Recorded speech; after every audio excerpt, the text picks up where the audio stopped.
Hello, I'm Hannah, and this is Hannah's Books. Welcome to Tag Wednesday.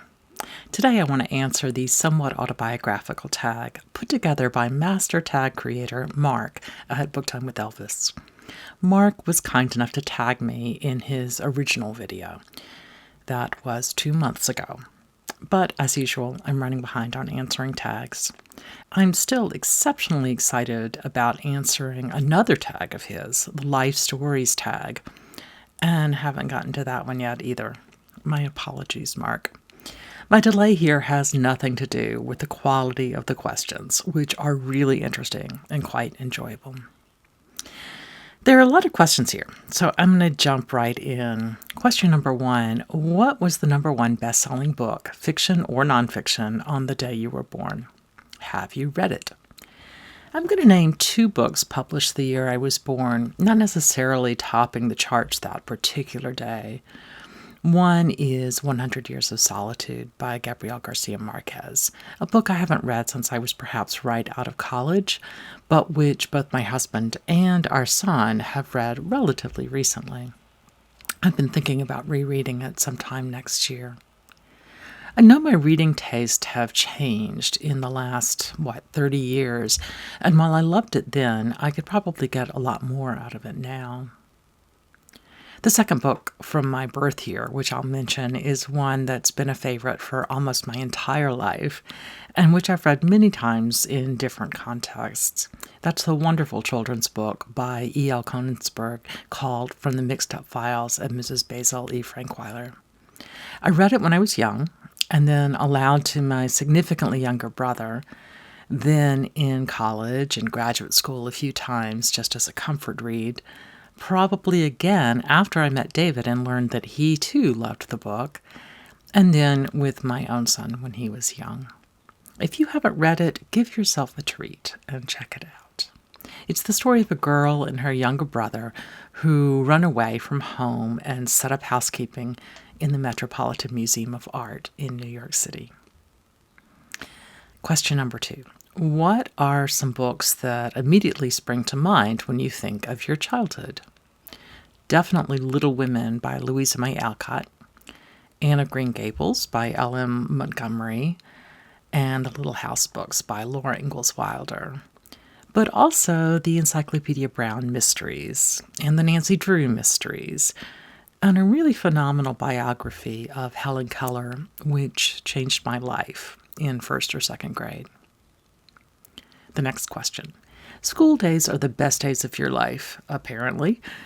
But there you were forced to read some books you maybe wouldn't have chosen for yourself. Which did you enjoy? Through most of high school, I was not assigned any significant books, I'm afraid. In my English literature class, we were assigned both Alive, the story of the Andes survivors, and Jane Austen's Clan of the Cave Bear. Both, I assume, because my literature teacher had actually read them.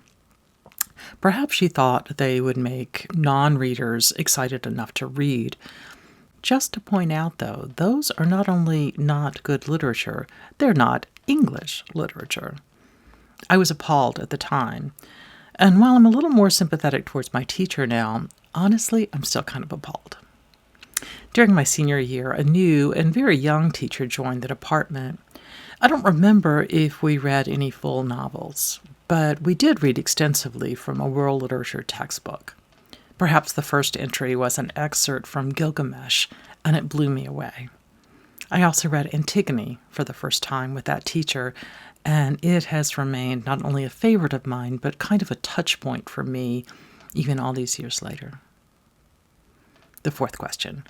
Were you independent or part of a pack at school? And did you join in the reading fads of the day or do your own thing?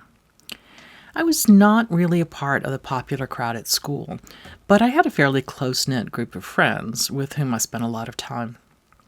In general, they were really not readers, so there were really no reading fads in my friend group or in my school. I think there was only one other person in my entire grade who read for pleasure, and he and I have stayed in contact a bit over the years. His great literature love is Hemingway. In high school, he told me that I reminded him of one particular Hemingway heroine, the ex-wife in Islands in the Stream. I spent more than 35 years trying to figure out what on earth he meant. Question number 5. Can you remember your first experience encountering sex in a book, back when you were in your turbulent teens? Terrifyingly, definitely before my teens. I first encountered sex in a book in Shakespeare's Rape of Lucrece, in a collected work stored on one of the shelves in my childhood bedroom. A bit later, I ran across Forever by Judy Blume in my North Carolina middle school library. I suspect the acquiring librarian assumed it was a book aimed at the audience Blume typically wrote for. It definitely wasn't. Question 6. What were some of the first nonfiction books you encountered? Well, biographies. I mentioned the Helen Keller biography I found in my school library when I was in the first or second grade, and it was definitely my favorite. But I also really loved a set of biographies about the childhoods of famous artists and musicians. I think my favorite was about the composer Haydn, who, if I remember the book correctly, after all these years, dipped the ponytail of the boy in front of him in school into the inkwell on his desk, and then later chopped off that same ponytail with a pair of scissors. The next question. Whose bookshelf was more fun to read, Mom's or Dad's? Although I now love to pore over Dad's old books, back when I was young, I was definitely much more fascinated by my mother's books. She was an English teacher. Before I was born, she had taught at the high school level, and when I was young, she taught literature and composition to first-year college students. All the novels she had studied in college and graduate school, and all the books she had taught over the years were stored on the upper shelves of the bookcases in my bedroom. Whenever I was in need of something new to read, I would climb up to pick up something new. In addition to making it easy for me to acquire a fairly reasonable literary background despite not having much of anything assigned in my high school English class, I learned another big lesson here, a parenting lesson. Although I did not store my classic books in my son's room when he was young, and in fact, he currently stores many of his classic books in my room right now, I learned the great value of scattering books in accessible places rather than making any direct suggestions. I don't think my mother did it deliberately, but her action made me come to reading in a very natural and self-directed way. Question 8. How diverse is your library? I find this a really interesting question, mostly because in today's world we often use the word diverse only to refer to personal identity. But Mark here is referring to diverse genres or categories of books. My family has a book or two from almost every category he lists, but a few are exceptionally well represented on our shelves. We still have a lot of children's books, some of which we may winnow out in an effort to make more space for books we read more regularly. We have a lot of school books and textbooks still, since Abe homeschooled for his entire pre-college education. That's a long story for another day, but suffice it to say that many of those books need to be given away, perhaps to younger homeschoolers in the area. Cookbooks and other books about food and drink fill out a fairly major part of my library, even though when I cook, I almost never follow actual recipes. Craft books, specifically knitting books, are also very well represented. And of course, I still read and own a lot of both academic and more popular history books. There's a long list of other choices, and I think there might be two rather large categories where we don't necessarily have a perfect fit. One is romance, and the other is horror. I'm pretty sure I actually own copies of at least one of Agatha Christie's pseudo-romance books, and I also think I have a volume or two of Georgette Heyer, which I picked up at a little free library.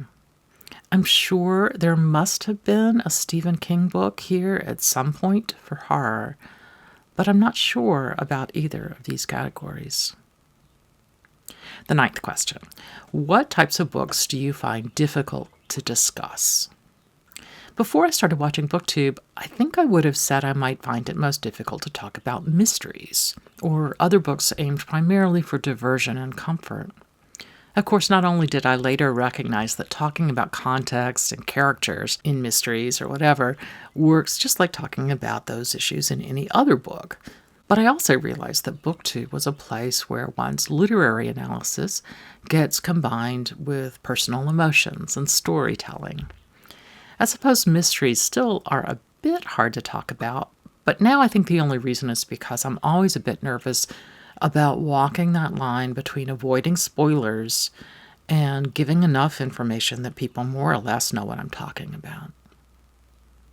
Question 10. Do your life experiences and emotions shape your choice of reading? Yes, definitely. I often choose to read something because of something that's happened in my life, often something that has happened recently or is happening currently. I gave one example in my recent post about grief books. But I also read a lot of books that aren't necessarily connected, at least in any very personal way, with specific emotions or experiences. The next question. In much the same way as our taste for food changes, so perhaps does our taste in books. How would you say your own reading taste have evolved over the decades? Interesting question. I read less academic history now, although I do still follow the field a bit. Perhaps the biggest change lately is that I went from reading primarily fiction for a few years before the pandemic to reading primarily nonfiction right now.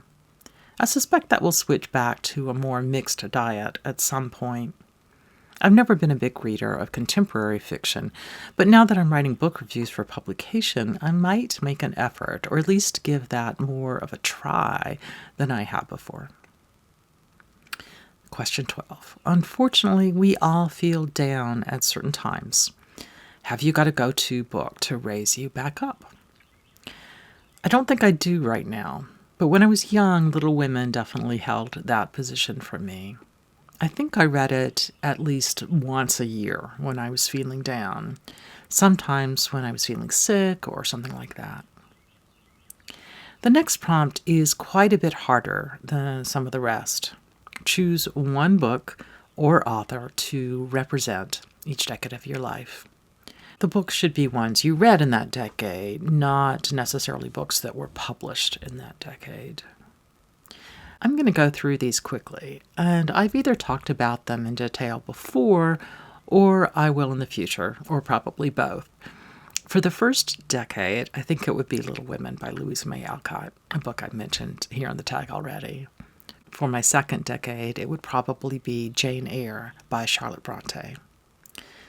Third decade might be the wonderful nonfiction A Midwife's Tale by Laurel Thatcher Ulrich. For the fourth, I'll choose the memoir by David Albert, And the Skylark Sings with Me. For the fifth, I think I'm going to choose Homer's Iliad, a choice I'll explain more about sometime in June. If I made a second choice for this decade, it would probably be Thomas Hardy's Tess of the D'Urbervilles. And for the last years of my 6 decades so far, definitely George Eliot's Middlemarch. The penultimate question. Everyone is entitled to their own opinions, but how do you feel when people say reading is boring? And what would you say in defense of reading? People know better than to say to my face that reading is boring, so if I realize before I mouth off too much about reading that they are not readers, I learned the trick from my husband of asking what movies or television they've seen recently. Even though I often haven't seen the movies or television shows they've watched, there's something kind of similar there about narrative stories full of developing characters, and I tend to enjoy those conversations. And the final question, what was the #1 selling book on the day of your most recent birthday? Have you read it? I believe The Hill We Climb by Amanda Gorman, a publication of the poem she recited at Biden's inauguration, was #1. Although I've not read the poem as a separate book, I heard a recitation, of course, and I read the text in the newspaper. I'm holding out for her complete collection, forthcoming sometime this fall, I think.